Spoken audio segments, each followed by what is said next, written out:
मुंबई की पूर्व महापौर किशोरी पेडनेकर ने मीडिया से बातचीत में भाजपा पर गंभीर आरोप लगाए। उन्होंने कहा कि भाजपा के कार्यक्रमों के अनुसार सरकारी कामकाज की तारीखें बदली जा रही है और विभाग का स्वतंत्र अस्तित्व नजर नहीं आ रहा है। नाले सफाई और प्रशासनिक कार्यों को लेकर उन्होंने सरकार को और अधिकारियों पर सवाल उठाए और गंभीर मामलों पर अपनी प्रतिक्रिया दी। आइए एक नजर डालते हैं पूर्व महापौर किशोरी पेडनेकर के विस्तृत बयान पर। पुण्यामध्ये 1 महिना आधीच आपण तारखा देतो, किमान 2 तारखा तर कायम ठेवतो दर महिन्याच्या।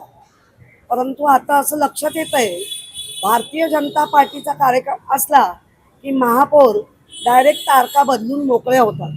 म्हणजे इथे पक्ष वाढवायचे, मुंबईचं काय काम असेल तर आम्हाला त्याच्याशी देणं घेणं नाही, अशा पद्धतीने या महापालिकेत कारभार चाललाय। म्हणजे आज खरं सभागृह असणार होतं, ते काल संध्याकाळी कळतंय की सभागृह नाहीये म्हणून। आणि एमएच डिपार्टमेंट म्हणजे त्यांनी एमएच डिपार्टमेंटनी स्वतःचं अस्तित्वच ठेवलं नाहीये, अगदी फार गुलाम झाल्यासारखे वागतंय। त्यामुळे अशा गोष्टीचा मी निषेध करते, कारण जेव्हा तारखा ठरतात तर शहरातल्या काही गोष्टी असतात की त्याच्यामध्ये हरकतीचे मुद्दे घ्यायचे असतात, कुठे निवेदन द्यायचं असतं, कुठे सूचना करायच्या असतात आणि मग नेहमीचं कामकाज करायचं असतं। पण महापौरांच्या जो कारभार चाललाय, मन मानेल तसं कधी वाटेल तेव्हा तारखा देऊन मोकळ्या होतात आणि सगळे नगरसेवक म्हणजे त्यांचेही आणि आमचेही, त्यांचे होतात की नाही मला माहिती नाही, पण आपल्या सगळ्या नगरसेवक डिस्टर्ब होतात।